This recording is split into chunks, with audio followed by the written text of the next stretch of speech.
사실 이번 수련회를 준비하면서 저는 정말로 많이 걱정이 좀 됐어요. 왜냐하면은 여러분들이 사실 그 관심 갖지 않는 것에 제가 지나치게 관심을 갖고 집중을 하면은 안 그래도 사실은 이게 온라인이어서 여러분들이 집중하기가 힘들 건데 제가 여러분들이 관심 갖지 않는 것에 제가 관심을 가지면은 재미가 없거나 흥미가 떨어지기 때문이고 반대로 여러분들이 이미 다 알고 있는 거예요. 다 알고 있는 건데 제가 막 목청껏 막 이렇게 외치고 소리를 지르면은 네, 시간 낭비가 되는 거죠. 그래서 이 시간이 저는 되게 좀 많이 걱정이 됐습니다.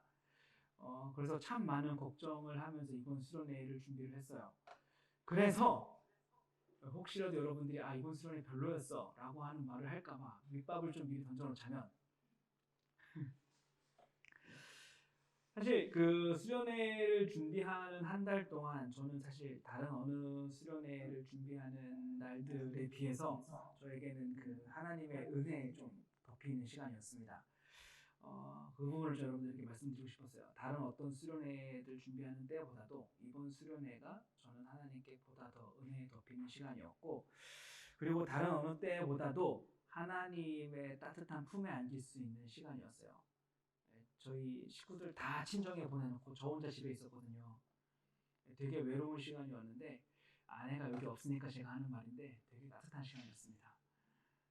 하나님 때문에 따뜻할 수 있었어요.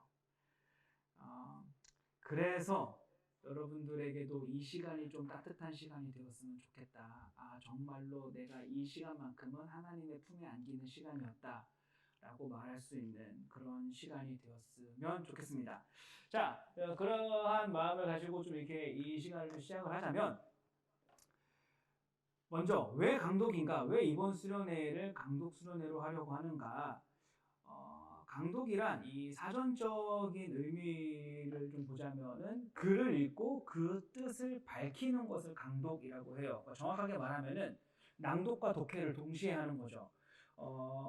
글을 소리내어서 읽는 것을 낭독이라고 하고 독해란 글이 의미하는 것을 이해하는 것뿐만 아니라 글의 각 부분들이 서로 이렇게 결합하여서 만들어내는 새로운 의미를 밝히는 것을 독해라고 하죠.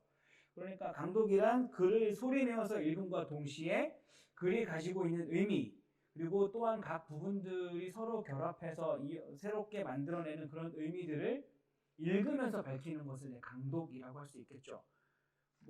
말이 이런저런 말이 좀 길었지만 쉽게 말하면은 그냥 읽으면서 진행하는 성경 공부라고 할 수 있겠습니다. 영화들을 여러분들 잘 보시죠? 자주 보시죠, 영화들. 네, 영화들을 보면은 각 장면들을 그 연출한 감독의 의도가 숨어 있는 것을 우리는 알 수 있어요. 그리고 사진들도 보면 사진전을 가면은 그 사진들에도 그 순간의 찰나를 그냥 있는 그대로 찍은 것 뿐이지만 그 셔터의 속도나 또는 빛의 노출 정도 또 구도들을 통해서 그 장면을 그렇게 연출해낸 작가의 의도가 숨어 있는 것이죠. 그림 역시 마찬가지예요. 그리는 도구들의 그 재질과 색감들 또는 그 묘사하는 그 방식들에 따라서 이 작가의 의도가 거기에 숨어져 있는 것이죠. 그러니까 제가 하고 싶은 말은 보이는 것이 전부가 아니라는 말입니다. 어벤져스 영화들을 보면 어때요? 그냥 표면적으로는 영웅들이 공격을 당했어.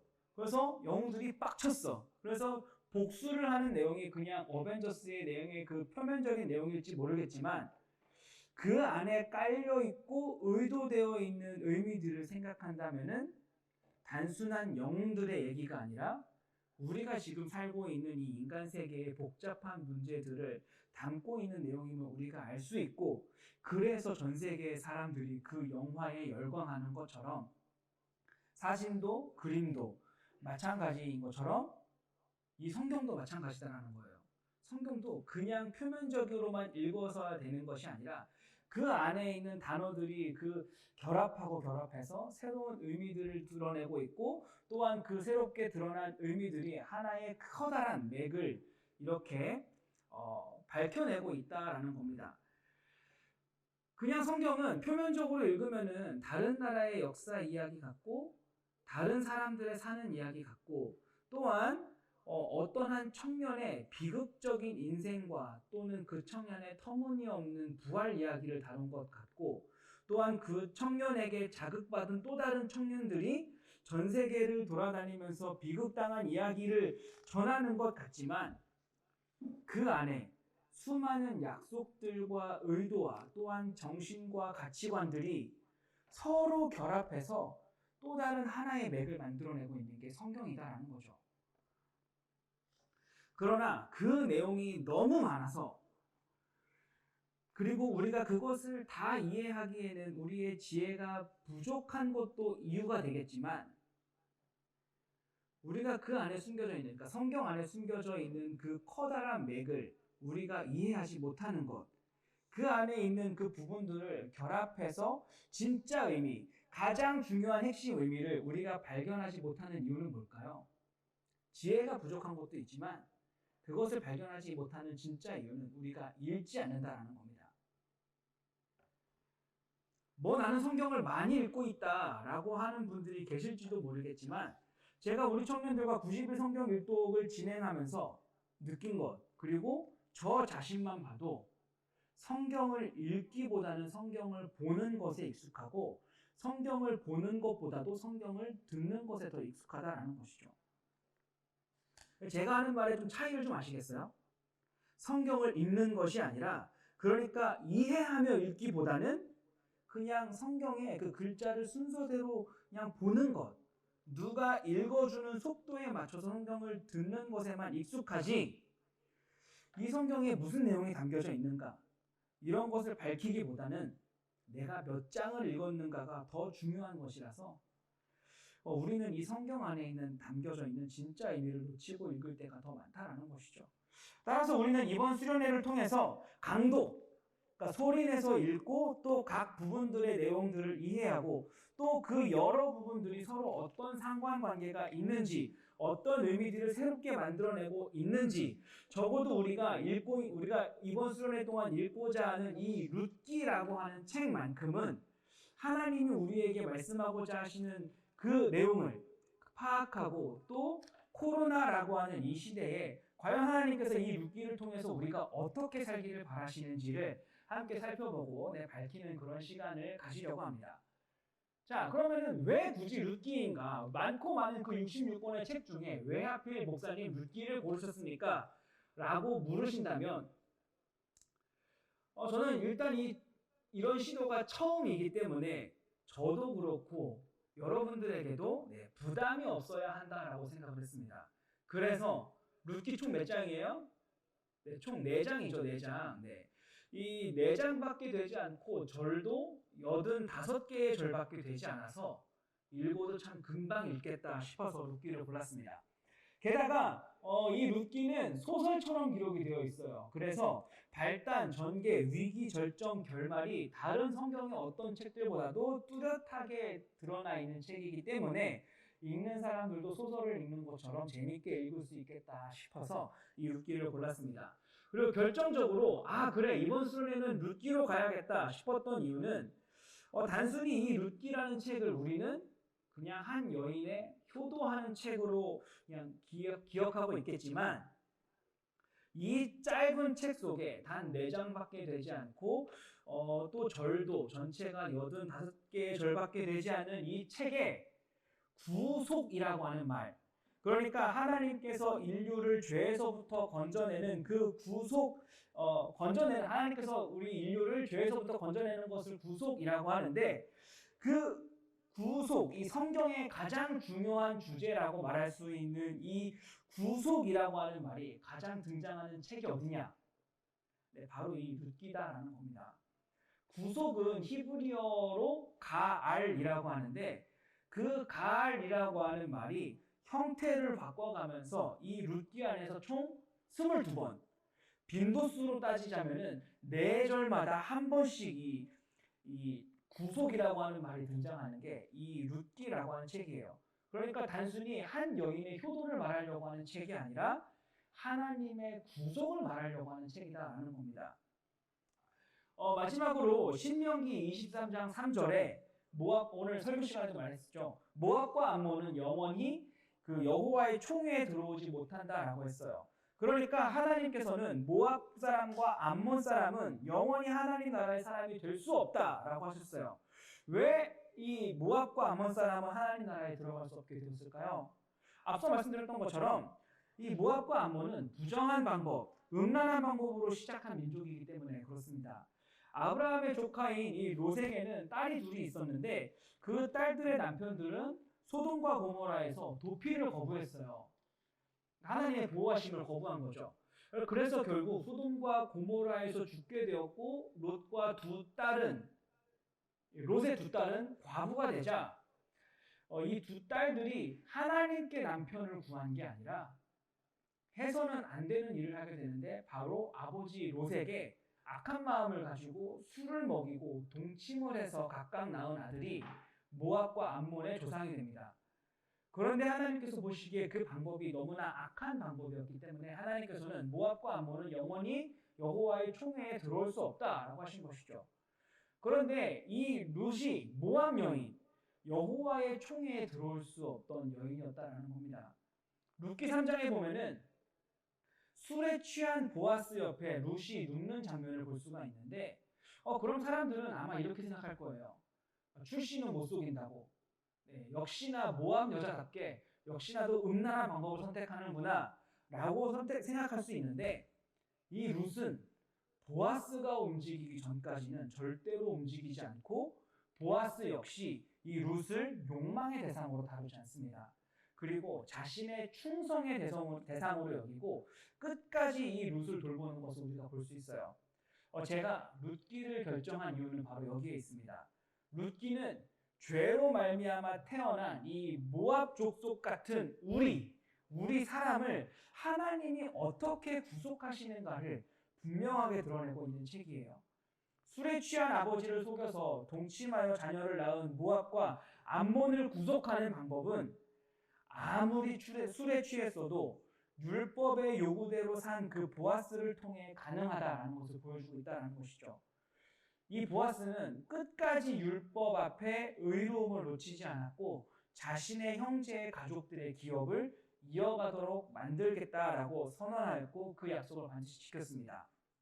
그 결과 모압 여인인 룻이 들어올 수 없었던 여호와의 총회에 들어오는 복, 하나님의 그 나라에 들어가는 복을 누리게 되었다는 것이죠. 그냥 읽으면 그저 가족들을 다 잃어버린 한 여인의 불쌍한 인생을 기록한 소설 같지만 불과 열몇 개의 그 에피소드 안에 족장 시대를 거쳐서 사사 시대를 넘어 다윗 시대로 이어지는 그 다윗 시대의 풍요함으로 이어지는 이 하나님의 위대한 구속사가 다 들어있을 줄은 나오미도 또 룻 스스로도 보아스 스스로도 자신들이 하고 있는 그 일들이 다윗의 풍성함으로 이어지고 있다고 하는 사실을 상상도 하지 못했을 겁니다. 그런데 이게 오늘날을 살아가는 우리에게도 마찬가지다라는 거예요. 그냥 우리는 우리의 일상을 그냥 이렇게 살아가는 것 같지만 코로나로 서로 보지 못하는 이런 일상을 살아가는 것 같지만 그냥 평범히 이 일상을 열심히 부지런히 살아가는 것 같지만 하나님께서는 우리의 이 모든 인생을 낭비가 없게 하시고 우리의 이 일상들을 통해서 하나님의 구속사를 이뤄가고 있다는 것이죠. 그 메시지를 여러분들에게 전달해 주고 싶었습니다. 올겨울에 우리는 성도가 무엇인지에 대해서 배웠다면 하나님께서는 그런 우리 성도들의 삶에 낭비가 없게 하시고 또 우리 성도들을 통하여 서로 채우게 하시는 방법으로 하나님의 나라 구속사를 이루어 가신다라고 하는 그 사실을 이 시간에 여러분들과 함께 나누고 싶어서 특별히 이 성경의 많고 많은 책들 중에서도 이 룻기라고 하는 책을 골랐습니다. 우리는 우물 속에서 하늘을 보면서 왜 하나님은 나에게 이렇게 하시는가? 왜 하나님은 나를 이 우물 속에 가둬두셨는가? 라고 말할지 모르겠지만 이 룻기를 읽고 난 다음에는 이 수련회가 끝나고 난 다음에는 그 생각들이 변해서 내가 우물 속에서 하늘을 봤던 그 순간 왜 하나님은 나에게 이렇게 하시는가? 라고 따져 물었던 그 순간 내가 왜 하나님은 나에게 이렇게 하시는가? 라고 원망했던 그 순간이 사실은 하나님의 구속사에서 결정적인 계기가 되는 시간이었다라고 하는 것, 그 순간조차도 하나님께는 낭비가 없었다라고 하는 것을 깨닫게 되었으면 좋겠습니다. 그리고 그것을 깨달았을 때 그것이 바로 여러분들의 삶에 하나님 나라를 경험하는 순간이다라고 말을 해주고 싶습니다. 자, 그럼 서론은 여기까지 하도록 하고요. 자, 그럼 본격적으로 룻기를 살펴보도록 하겠습니다. 여러분들 그 가이드북의 그 성경 부분을 펼쳐주시고요. 그리고 필기구를 다 꺼내주시고 굉장히 많은 정보들이 이 시간에 쏟아져 나오게 될 것인데 여러분들께서 부지런히 적어주시는 만큼 아주 풍성한 시간이 될 것이다 라고 생각이 듭니다. 자, 그렇다면은 우리 룻기 1장 1절에서 6절을 함께 읽어보도록 하겠습니다. 이 강독도 훈련인 만큼 함께 있진 않지만 그리고 서로의 목소리가 들리지는 않을 것이고 또 음소거가 되어 있어서 들리지 못하겠지만 함께 그 하나님께 읽어드린다라는 마음으로 함께 소리내어서 있는 자리에서 읽어주시기를 바랍니다. 자, 함께 1절부터 6절까지 읽도록 하겠습니다. 시작! 사사들이 치리하던 때에 그 땅에 흉년이 드니라. 유다 베들레헴의 한 사람이 그의 아내와 두 아들을 데리고 모압 지방에 가서 거류하였는데 그 사람의 이름은 엘리멜렉이요 그의 아내의 이름은 나오미요 그의 두 아들의 이름은 말론과 기런이니 유다 베들레헴 에브라 사람들이더라. 그들이 모압 지방에 들어가서 거기 살더니 나오미의 남편 엘리멜렉이 죽고 나오미와 그들은 모압 여자 중에서 그들의 아내를 맞이하였는데 하나의 이름은 오르바요 하나의 이름은 루시더라. 그들이 거기에 거주한 지 10년에 말론과 기런 두 사람이 다 죽고 그 여인은 두 아들과 남편의 뒤에 남았더라. 그 여인이 모압 지방에서 여호와께서 자기 백성을 돌보시사 그들에게 양식을 주셨다 함을 듣고 이에 두 며느리와 함께 일어나 모압 지방에서 돌아오려 하여. 자, 이 시작은 가나안 시대에 가나안 땅에 사사 시대에 가나안 땅에 흉년이 들자 이 베들레헴에 사는 엘리멜렉이라는 인물이 아내 나오미와 두 아들을 이끌고 잠시 이 모압이라는 땅에 거주하기 위해 떠나는 모습으로 시작을 하고 있습니다. 여기서 지금 중심 인물은 엘리멜렉이라고 하는 사람이에요. 엘리멜렉을 중심으로 그의 아내와 두 아들들이 소개되고 있습니다. 그런데 시작하자마자 그 중심 인물인 엘리멜렉이 죽고 주변 인물처럼 그려지던 나오미 혼자 남았으나 모압 여자와 결혼한 두 아들로 인해 그 슬픈 마음을 달래는 것을 볼 수 있어요. 그러나 결혼한 지 10년이 지나도록 엘리멜렉의 두 아들들에게는 자녀가 없었는데 결국 그 엘리멜렉의 두 아들도 그렇게 죽게 되자 결국 처음 소개되었던 사람들 중에 그 주변 인물이었던 나오미만 남게 되었습니다. 그러니까 룻의 저자는 이 텅 비어져 버린 아무것도 남지 않게 된 나오미의 모습을 그리고 있는 거예요. 그런데 한 가지 소식을 이 나오미가 듣게 됩니다. 바로 하나님께서 자기 백성을 돌보기 시작하셔서 양식을 주셨다라고 하는 이야기를 듣고 자신이 떠나왔던 고향 베들레헴으로 돌아가겠다라고 결심을 하게 됩니다. 그러니까 룻기는 모압 지방에서 돌아오는 과부 나오미에게 무슨 일이 일어나게 될지 독자로 하여금 호기심을 불러일으키는 것으로 시작을 하고 있어요. 과연 이 여인에게 어떤 일들이 일어나게 될지 지금부터 함께 살펴보도록 하겠습니다. 자, 1절을 보니까 시간적 배경은 사사들이 치리하던 때라고 하고 있습니다. 그러니까 지금 이 시간적 배경은 사사기의 어느 한 시점이다라는 거죠. 그러니까 룻기서는 룻기만 가지고 이 독자적으로 이해하고 해석되어져야 하는 책이 아니라 여호수아를 통해 가나안 정복을 마치고 사사들을 통해 그 각각의 땅을 정복한 이스라엘 백성들이 가나안 땅에서 정착하고 있는 그 상황과 또 그 뒤에 사무엘이라고 하는 그 사사가 등장해서 다윗을 왕으로 세우는 그 역사 속에서 그 역사적 그 흐름 안에서 오늘의 이 이야기를 이해하고 해석해야 한다는 말인 것이죠. 다시 말하자면은 이 사사들이 치리하던 때라고 하는 말은 이 룻기가 사사기와 사무엘서라고 하는, 영화로 따지자면은 어벤져스 1편과 어벤져스 2편의 그 영화 사이사이를 연결하는 각각의 영웅들의 솔로 무비 같은 역할을 하고 있기 때문에 이 룻기는 독자적으로도 해석을 해도 이해가 되지만 사사기라고 하는 배경과 또 뒤에 이어지는 사무엘서를 염두에 두고 그 연속성에서 이해를 하고 해석해야 이 룻기가 보다 더 정확하게 이해할 수 있고 풍성하게 이해할 수 있다는 겁니다. 자, 1절에 이 사사들이 치리하던 때라고 하면은 우리들 머릿속에 가장 먼저 떠오르는 인상이 뭔가요? 아마 일반적으로는 그 왕이 없어서 자기들 마음대로 행하던 때라는 것이 아마 우리의 일반적인 이해일 겁니다.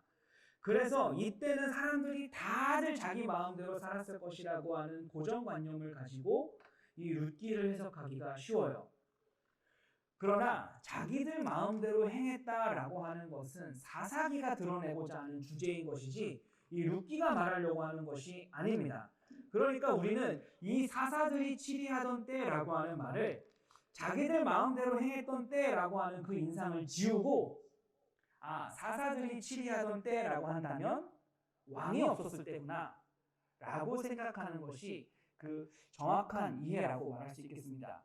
그리고 이렇게 생각하는 것이, 그러니까 왕이 없던 때라고 생각하는 것이 더 정확하다 말할 수 있는 이유는 우리 좀 넘어가서 가이드북 좀 뒤로 넘어가서 4장 17절을 좀 함께 읽어볼게요.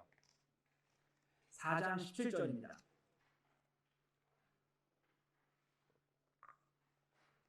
네, 4장 17절을 같이 한번 좀 읽어보겠습니다. 시작. 그의 이웃 여인들이 그에게 이름을 지어주되 나오미에게 아들이 태어났다 하여 그의 이름을 오벳이라 하였는데 그는 다윗의 아버지인 이새의 아버지였더라. 네.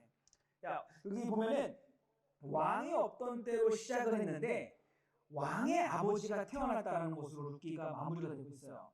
그러니까 이 룻기의 전체의 큰 표면적 줄거리는 바로 왕의 출현을 말하고 싶어 한다는 것이죠. 어떻게 왕이 없던 이스라엘에 어떻게 왕이 태어나게 되었는가, 이것이 룻기가 말하고자 하는 큰 이 룻기를 관통하는 주요 메시지다라는 것입니다. 다시 말해 룻기 처음과 끝에 나타나는 이 사사시대와 다윗시대에 대한 언급은 이 룻기에 기록된 사건들이 사사시대에 피폐해질 대로 피폐해진 이스라엘이 어떻게 다윗시대에 풍요롭게 변하게 되는지 그 신학적 이유가 무엇인지를 시사하기 위한 의도가 숨어져 있다는 것이죠. 자, 이렇게 룻기의 시간적 배경이 사사들이 치리하던 때라고 밝힌 후에 저자는 그 땅에 흉년이 들었다라고 말하고 있어요. 그 땅이란 그 이스라엘 땅을 말하는 것이기에 이 말은 곧 이스라엘에 흉년이 들었다라고. 다시 말해 이 이스라엘이 흉년으로 인해 텅 비어지게 되었다라고 말할 수 있습니다. 그런데 여러분, 여기서 이 이스라엘에 흉년이 들었다라고 하는 이야기를 들으면 여러분들은 어떤 느낌을 받으십니까? 이 먹을 것이 없어서 고통당하는 사람들에 대한 아픔이 동병상련처럼 아련하게 느껴지십니까? 아니면은 왜 이 땅에 흉년이 들었을까라고 하는 그 원인과 이유를 밝히고자 하는 생각이 먼저 드십니까? 흥미롭게도 사람들은 이 성경을 읽을 때 성경 속에서 어려움을 당한 사람들을 보면 긍휼과 동정보다는, 그러니까 그 사람들이 얼마나 힘들었을까, 얼마나 아팠을까라는 생각보다는 우리는 자연스럽게 그 사람들이 어려움을 당한 원인과 이유를 먼저 파악하려고 한다는 것이죠. 만약 여러분들이 어려움을 당했을 때 아마 두 부류의 사람들을 만나게 될 것입니다. 하나는 함께 아파해주고 함께 울어주는 사람을 만나는가 하면, 다른 하나는 왜 그런 어려움을 만나게 되었는지, 왜 그런 문제가 생겼는지를 윤리적인 이유나 원인을 찾아주려고 하는 사람들을 만나게 될 거예요. 그럴 때 여러분들은 어떤 사람들과 함께 있고 싶습니까? 상황과 문제에 따라서 좀 다르겠지만 대부분은 함께 공감해주는 사람과 함께 있고 싶어하고 함께 그 감정을 느껴주는 사람과 함께 있고 싶어하지 이게 문제, 저게 문제라고 따져주는 사람은 원하지 않을 거라는 것이죠. 그런데 성경을 해석할 때도 마찬가지다라는 거예요. 그래서 우리는 성경을 읽으면서 성경이 의도하는 바는 윤리적인 해석이 아닌데 자꾸 윤리적인 해석으로 가게 될 때가 참 많은 것 같아요. 예를 들면 오늘 본문에서 그 땅에 흉년이 들이다 라고 말을 했다면 참 어려움을 당하게 됐구나. 참으로 힘들었겠다. 당시의 사람들이 참으로 얼마나 힘들었을까라는 생각을 하기보다는 그들이 왜 흉년을 당하게 되었을까? 이스라엘이 왜 흉년으로 텅 비게 되었을까라고 하는 그 이유와 원인을 먼저 물어서 그들에게 흉년이 들었던 이유는 바로 사사들이 치리하던 때에서 그 이유를 찾으려고 한다는 것이죠. 왕이 없어서 자기들 마음대로 했기 때문에 이 땅에 흉년이 들었다. 사사들의 사사시대의 그 죄 때문에 이 땅에 흉년이 들었다라고 성급하게 해석한다는 말입니다. 물론 하나님의 심판으로 간주되는 그 흉년이나 재앙, 어려움들이 있는 것은 맞아요. 그러나 이 모든 해석을 죄에서 찾으려고 하는 것은 안 된다라는 것입니다. 본문이 뚜렷하게 하나님께서 그들을 심판하기 위해서 재앙을 주셨다. 그런 뚜렷한 사인이 없다면 우리는 그 모든 원인을 죄에서 찾으려고 한다는 것은 안 된다는 것이죠. 성경에는 하나님의 심판으로 오는 흉년과 재앙들, 어려움도 있지만 반대로 그 이유를 알 수 없는 흉년이나 어려움도 너무나 많다라는 거예요. 룻기 역시 마찬가지입니다. 이 땅에 왜 이스라엘에 흉년이 있었는지에 대해서는 아무런 언급을 하지 않아요. 물론 누군가의 잘못에 의해서 이 땅에 흉년이 생겼을 수도 있지만 저자는 거기에 관심이 없다라는 겁니다. 그렇다면 우리 역시 그 이유를 밝히려고 애써 이유를 만들기보다는 하나님께서 과연 이 흉년을 어떻게 사용하실지 그 방향, 그 의도에 초점을 맞추는 것이 보다 더 정확하다라는 것입니다. 이것은 오늘날 우리 그리스도인의 삶에서도 마찬가지예요. 우리는 어려움을 당하게 되면 하나님께 왜 그러느냐고, 하나님께 내가 왜 무슨 죄를 지었길래 하나님이 나에게 이런 어려움을 주시느냐고 그 이유가 뭔지를 따져 물을 때가 많습니다.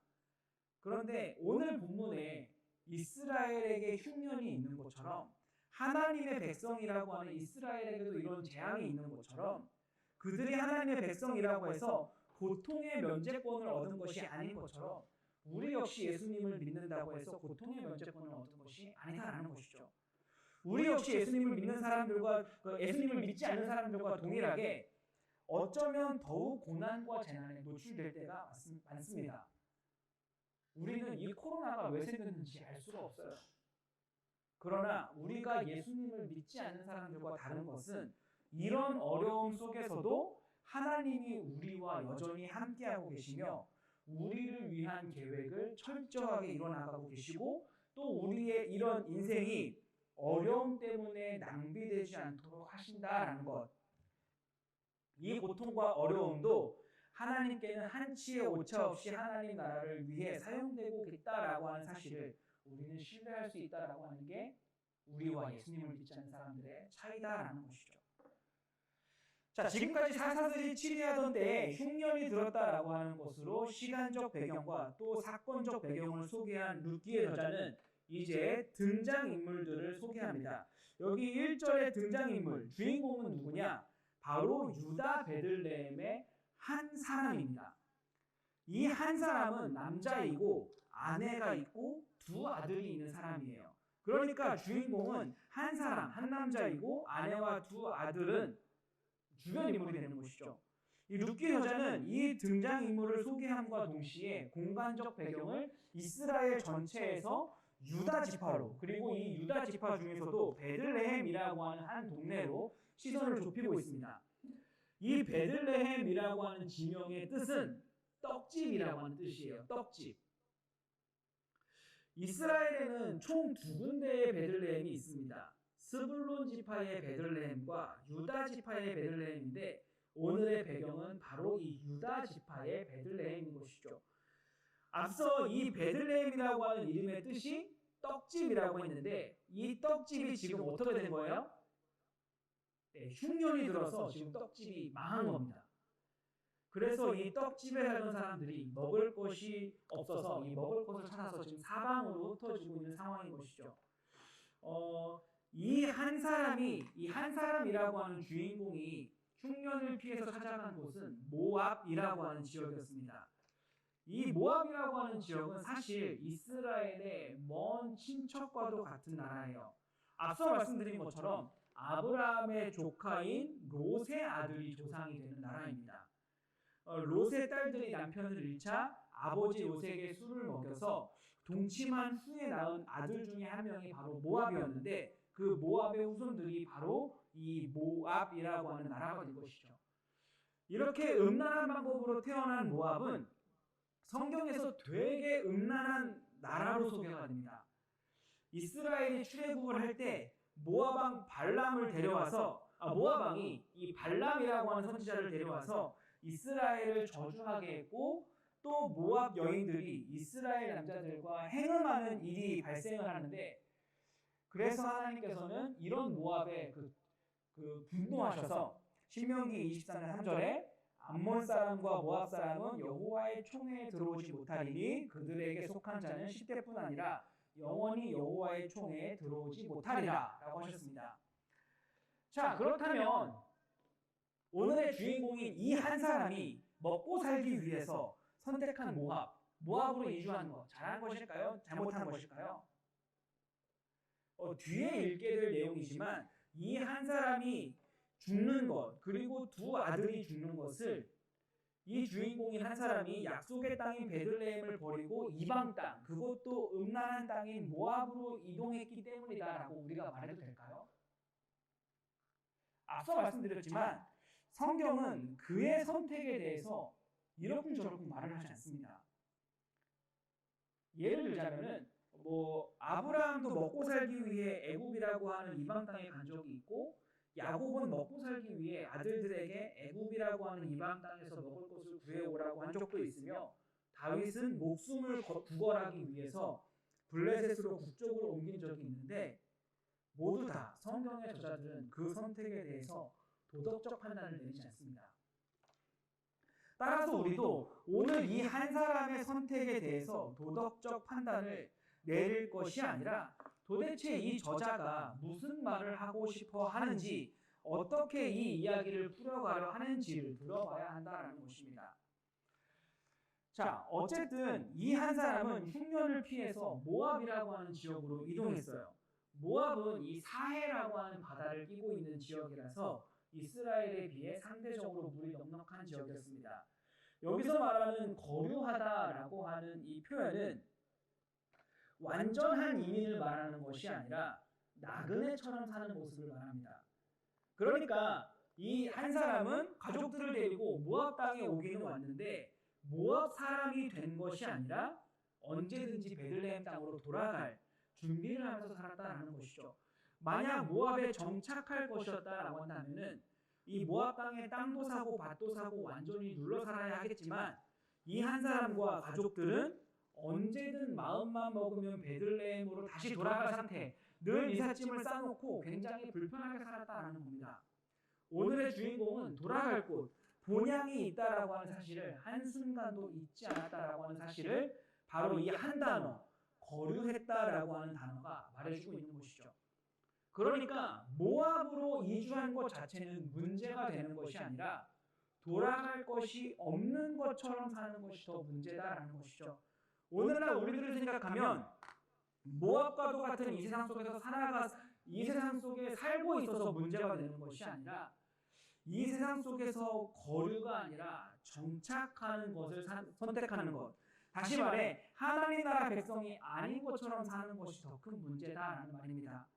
우리는 이 세상에서 거류하는 거류민인 것이지 나그네이지 정착한 사람, 이주민이 아니다라는 것이죠. 우리는 이 사실을 잊지 말아야 합니다. 자, 넘어가서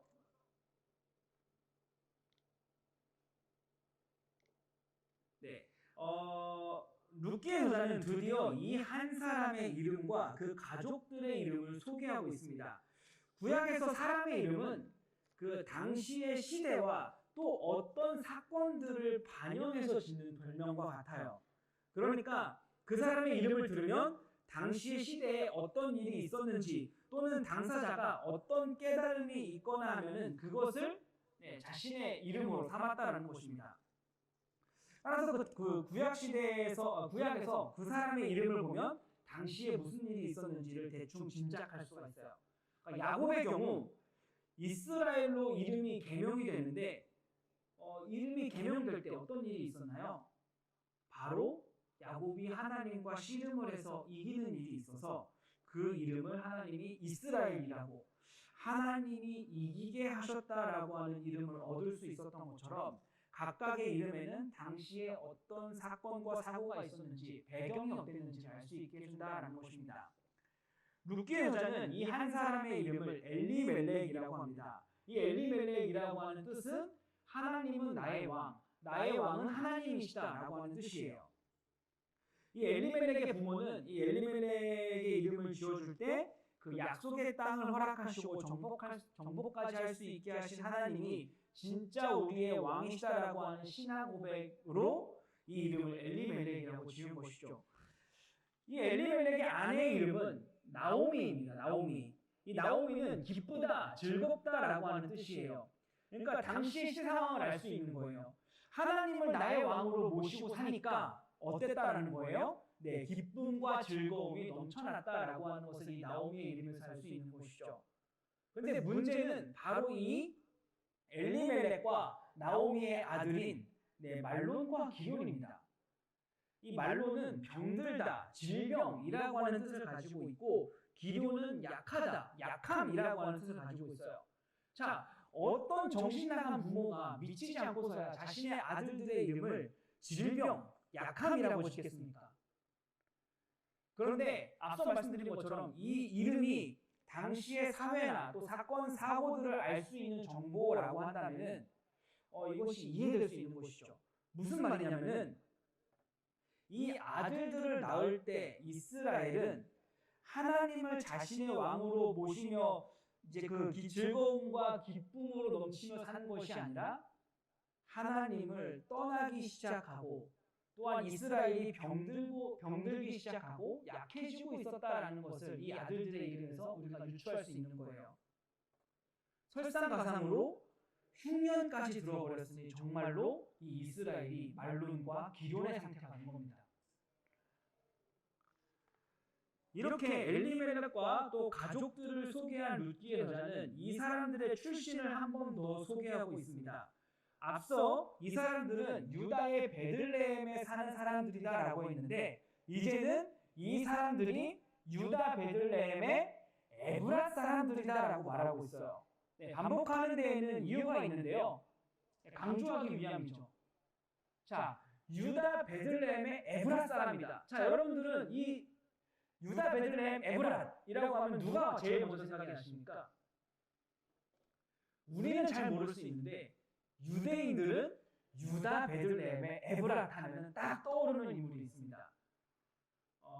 조금 예를 들어보자면은 여러분 충남 기사면 두곡리 63-1 하면 누가 생각나십니까? 네, 묻는 사람은 누군지 아는 거죠? 네, 노홍철입니다. 유다 사람들은 유다 베들레헴 에브랏 하면은 가장 먼저 생각나는 사람이 있어요. 우리 미가서 5장 2절을 좀 같이 한번 읽어보겠습니다. 미가서 5장 2절입니다. 미가서 5장 2절.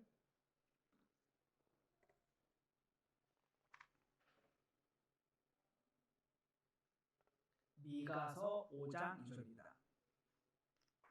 미가서 5장 2절 같이 한번 읽어볼게요. 시작. 베들레헴 에브라다야 너는 유다 족속 중에 자랄지라도 이스라엘을 다스릴 자가 내게로 나올 것이라. 그의 근본은 상고에 영원에 있느니라. 네, 여기서 말하는 에브라다가 에브랏이에요. 에브랏. 미가 선지자는 이 베들레헴에서 이스라엘을 다스릴 자가 나온다. 그리고 근본을 상고와 영원에 두고 있는 왕이 나타날 것을 말하고 있습니다. 그러니까 이 메시아가 베들레헴 에브라다에서부터 나올 것이라는 사실을 네, 유대인들은 알고 있는 것이죠. 그러니까 유다 베들레헴 에브라다 그럼 이 사람들은 메시아와 관련이 있는 사람들이네 라고 하는 복선들을 우리가 여기서 느낄 수 있는 것이죠. 또한 유다 베들레헴 에브라세 출신인 유명 인사가 우리가 알고 있는 사람 한 명 더 있습니다. 누구일까요? 네, 바로 룻기 마지막에 등장하는 다윗입니다. 다윗. 그러니까 유대인들은 유다 베들레헴 에브랏 사람들이다라고 하면은 이 사람들이 지금 다윗 왕과 어떤 관계가 있는 것이다라고 하는 것을 암묵적으로 이렇게 알 수 있는 것이죠. 그러니까 지금 룻기 여자는 이 사람들이 유다 베들레헴 에브라 출신이다라고 하는 것을 설명함으로 이 사람들을 통해서 다윗 왕이 나올 것이다라고 하는 것을 지금 깔고 가고 있는 것이죠. 약간 설레고 기대하게 만드는 것입니다. 자, 이렇게 모압 땅에 가서도 나그네처럼 살았던 이 에브라 사람들 엘리멜렉의 가족이었는데 그렇게 잘 살던 이 엘리멜렉의 가족에 위기가 찾아왔어요. 3절에 보면은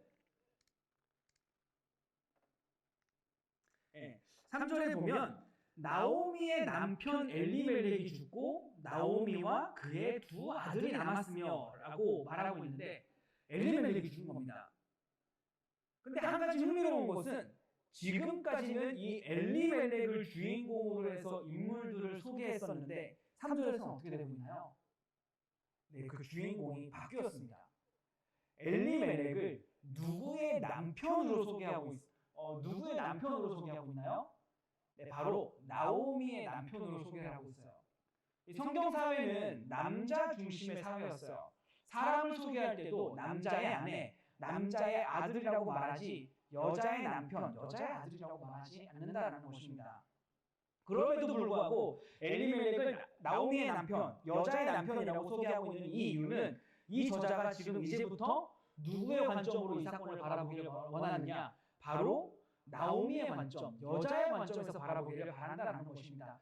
그러니까 엘리멜렉의 죽은 것에 더 이상 초점을 맞추지 말고 나오미가 과부가 되었다라고 하는 것, 미망인이 되었다라고 하는 것, 아들들은 아버지가 없는 자녀가 되었다라고 하는 것을 강조하고 있다라는 것이죠.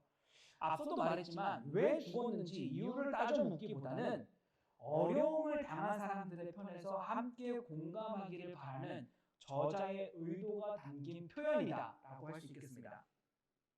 그리고 저자는 실제로 이 사람들이 엘리멜렉이 왜 죽었을까에 그 관심을 갖기도 전에 이야기를 빨리 그냥 진행해 버려요. 그러니까 남아있는 사람들에게 집중하게끔 이 이야기를 빨리 풀어가고 있는 것이죠. 자, 그렇다면 이 남아있는 사람들은 어떻게 될까요? 나오미는 이 모압이라고 하는 이방 땅에서 나그네처럼 살고 있던 이 모압 땅에서 미망인이 되었고 두 아들들은 나그네처럼 살던 이 이방 땅에서 아버지가 없게 되었는데 과연 남은 사람들은 어떻게 이 어려움을 해결할 수 있을지 아버지도 돌아가셨으니까 이제는 나그네처럼 살던 이 땅에서 고향으로 돌아갈까 이제 싶었는데 이 아들들은 전혀 다른 선택을 합니다. 이 4절에 보면은 그들은 모압 여자 중에서 그들의 아내를 맞이하였는데 하나의 이름은 오르바요 하나의 이름은 루시더라. 그들이 거기에 거주한 지 10년쯤에 그들은 모압 여자 중에서 아내를 맞이하는 것을 선택합니다. 그러니까 이 말은 무슨 말이냐면은 지금까지는 이 모압 땅에서 그 나그네처럼 살았지만 이제는 정착을 선택했다라는 것이죠. 이 모압에 온 지 얼마나 되었는지 알 수 있는 정보는 없지만 다시 베들레헴으로 돌아가기보다는 이 정착을 선택한 것으로 보았을 때 오래되지는 않았던 것 같습니다. 어쨌든 나오미의 두 아들들은 이 모압 여자들 중에서 아내를 맞이했고 그렇게 모압에 정착하기로 했습니다. 이 두 모압 여인의 이름은 각각 오르바와 룻입니다. 여기에서는 누가 누구의 아내인지를 말하고 있지 않아서 그냥 먼저 소개된 오르바가 먼저 소개된 말론의 아내 같고 나중에 소개된 룻이 나중에 소개된 기론의 아내 같지만 룻기 4장을 보면은 룻이 말론의 아내라고 말을 해요. 하지만 저자가 그렇게 중요하게 다루지 않는 것을 보면 누구의 아내다라고 하는 사실이 중요한 게 아니라 이 둘이 나오미의 가족이 되었다라고 하는 사실이 보다 더 중요하다라는 것을 말하는 것입니다. 이 오르바라고 하는 여인의 이름의 뜻은 목등이에요. 목등. 그러니까 우리 여기 목등. 그러니까 돌아서는 행위를 말하고 있는 것이죠. 벌써부터 이 이름에서부터 그녀의 앞으로의 행보가 어떨지를 잘 보여주는 이름입니다. 자, 또한 룻이라고 하는 이름의 뜻은 풍족함이에요. 풍족함.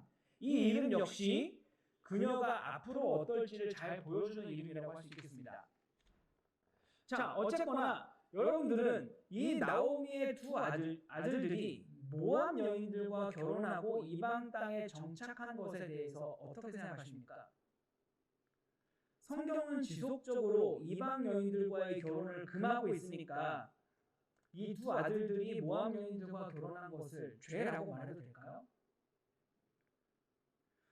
우리가 오해하지 말아야 할 것은 하나님께서 이방 여인들과 결혼을 금하신 이유는 이방 여인들과 결혼하는 게 악해서 금지하시는 것이 아니라 그들의 문화와 섞이게 되는 것을 금지하신 것이지, 이방 여인들이 자신들의 모든 문화를 포기하고 이스라엘 사회로 들어오는 것은 금하지 않으셨다라는 것입니다.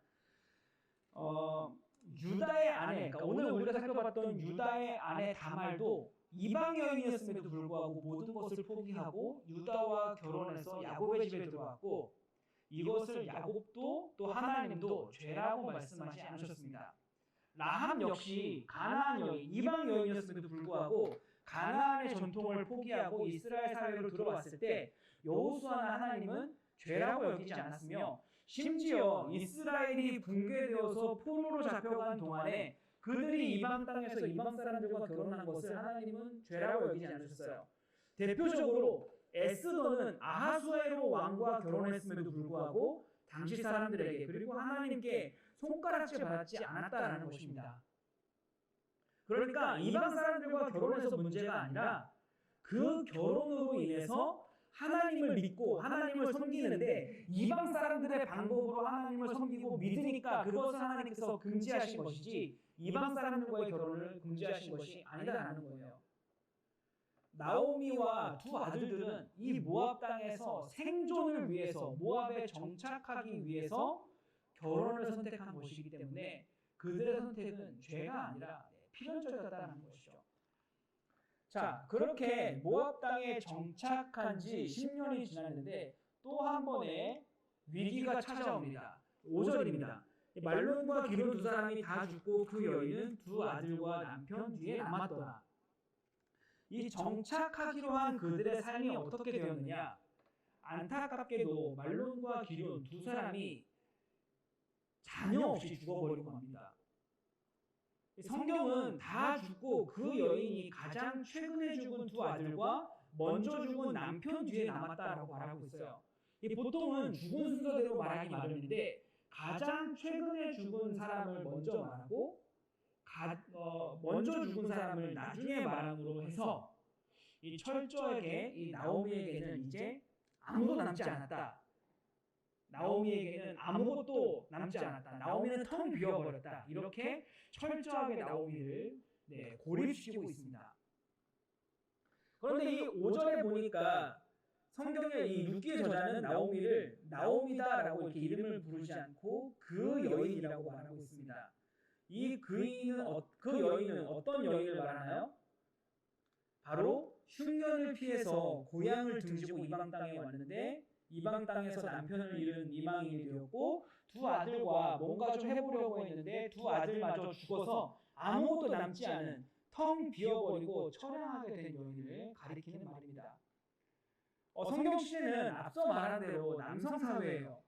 여자에게 남자가 있어야 인간으로서의 그 대우를 받을 수 있는 시대라는 말입니다. 그런데 남자가 없어요. 특히 5절에는 두 아들이라고 하는 말에 사용된 이 히브리어는 아기를 가리키는 말입니다.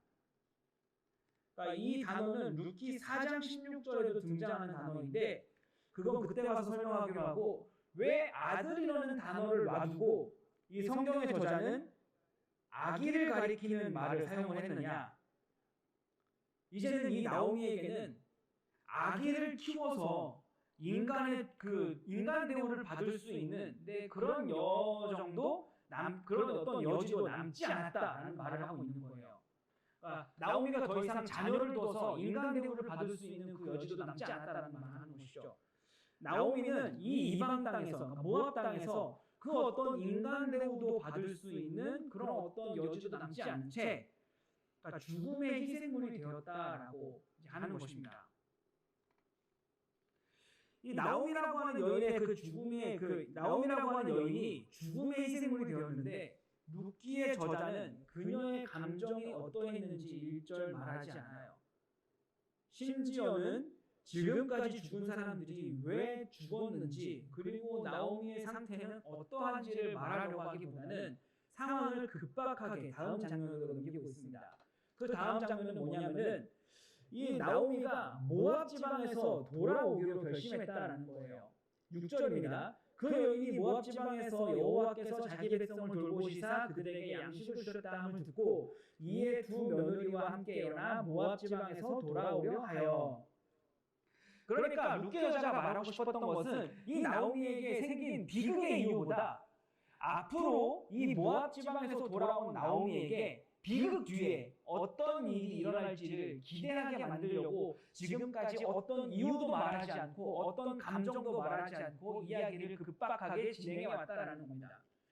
자, 그런데 우리가 여기서 한 가지 짚고 넘어가야 할 것이 있다면 바로 이 돌아오려 하여라고 하는 말이에요. 원어 성경은 이 돌아오다라고 하는 말을 단수로 기록하고 있어요.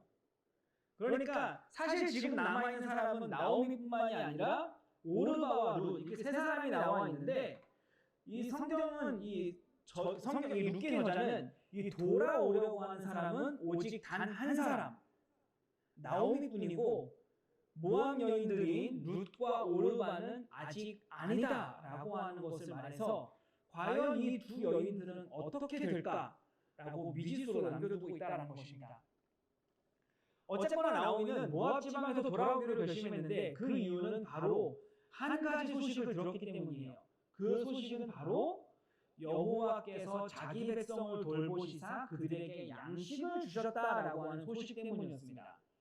자, 여기에 돌보다라고 하는 말에 사용된 히브리어 단어는 상위자가 하위자를 향해 행하는 적극적인 행동을 가리키는 말입니다. 돌보다라고 번역이 되었지만 굉장히 강한 능동적인 표현이에요. 이 단어의 주어가 하나님일 때에는 두 가지 결과를 우리는 성경에서 볼 수 있습니다. 하나는 하나님께서 능동적으로 움직이시니까 강하게 움직이시니까 복을 받거나 또는 하나님께서 능동적으로 움직이시니까 복을 받지 못해서 멸망하는 것입니다. 결국 여기 6절에서 말하는 의미는 상위자이신 하나님께서 하위자인 자기 백성을 적극적으로 돌보니까 필요를 채워주기 위해서 굉장히 적극적으로 움직이니까 그들에게 복이 임했다. 양식이 이제 주어지게 되었다라고 말을 하는 것이죠. 물론 나오미가 들었던 말은 베들레헴의 흉년이 끝났대라고 하는 말을 들었을 거예요. 베들레헴의 흉년이 끝났대. 이제 드디어 양식을 얻기 시작했대라고 하는 말을 들었을 거예요. 그러나 그 말을 들은 나오미는 어떻게 이해를 했느냐? 여호와께서 자기 백성을 돌보기 시작하셨다라고 하는 말로 이해했을 것이라는 것이죠. 나오미의 인생의 비극은 바로 이 베들레헴의 흉년과 함께 시작했어요. 흉년과 함께 모압에서 나그네의 삶을 살아야 했고 그래서 남편도 잃고 아들도 잃는 그 지긋지긋한 삶이 시작이 되었는데 그러니까 하나님께서 돌보시지 않는 것과 같은 삶이 이 흉년과 함께 시작이 되었는데 흉년이 끝났다니까 그 소식이 나오미에게는 어떻게 들렸느냐? 바로 하나님께서 돌보시기 시작했다라는 말로 이해가 되었다라는 겁니다. 그래서 나오미는 하나님께서 돌보기 시작하셨다라고 하니까 이제는 모압에서 돌아갈 때가 되었구나라고 해서 돌아오기로 결심했다라는 것이죠. 자, 정리하자면 룻기의 저자가 하고 싶어하는 말은 하나님은 자기 백성을 텅 비게 만드시는 분이 아니다라는 거예요. 하나님은 자기 백성을 돌보시는 분이시지 그냥 돌보시는 것도 아니고 적극적으로 우리가 매달려서가 아니라 매달려서 어쩔 수 없이 해주시는 것이 아니라 자신이 주체가 되셔서 굉장히 능동적으로 자기 백성을 돌보시는 분이시다라는 겁니다. 기근으로 고통당하는 자기 백성을 위해서 양식을 주기 위해서 이 베들레헴이라고 하는 떡집에 떡을 주시기 위해서 굉장히 능동적으로 행동하시는 분이시다라는 겁니다. 이렇게 양식, 떡을 주시는 하나님께서는 신약으로 가면 자기 몸을 친히 양식으로 떡으로 주시기도 해요. 어떻게 떡으로 주셨느냐? 바로 예수님이라고 하는 떡, 자신의 몸을 찢어서 떡으로 주신다라는 것이죠. 죄로 인해서 죽음이라고 하는 그 기근에 시달리는 우리가 예수님이라고 하는 유일한 떡, 그 유일한 양식을 통해 하나님의 적극적인 돌봄을 받을 수 있다는 겁니다. 자, 우리 다음으로 이제 그 루키 1장 7절에서 14절 말씀을 함께 소리내서 크게 읽어보도록 하겠습니다. 루키 1장 7절에서 14절입니다. 시작!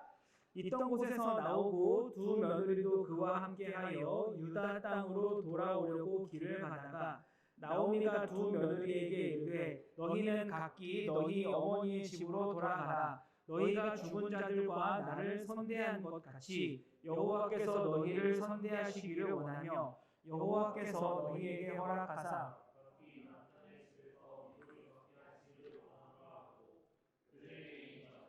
그들이 소리를 높여 울며 나오미에게 이르되 아니니이다. 우리는 어머니와 함께 어머니의 백성에게로 돌아가겠나이다 하는지라.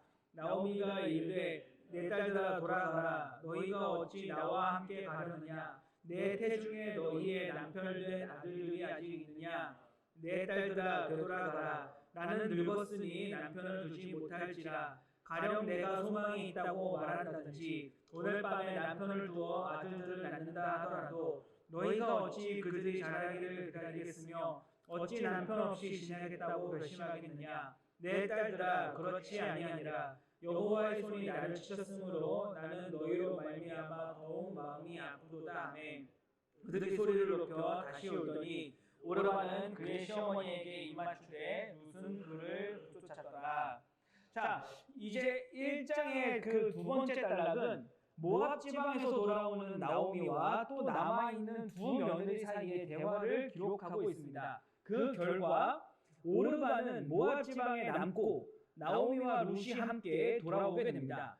자, 그런데 여러분 지금 6절에서부터 8절까지를 빠르게 눈으로 한번 읽어보시는데 7절을 한번 빼고 읽어보세요. 빠르게. 6절부터 8절까지를 눈으로 읽는데 7절을 빼고 읽어보세요.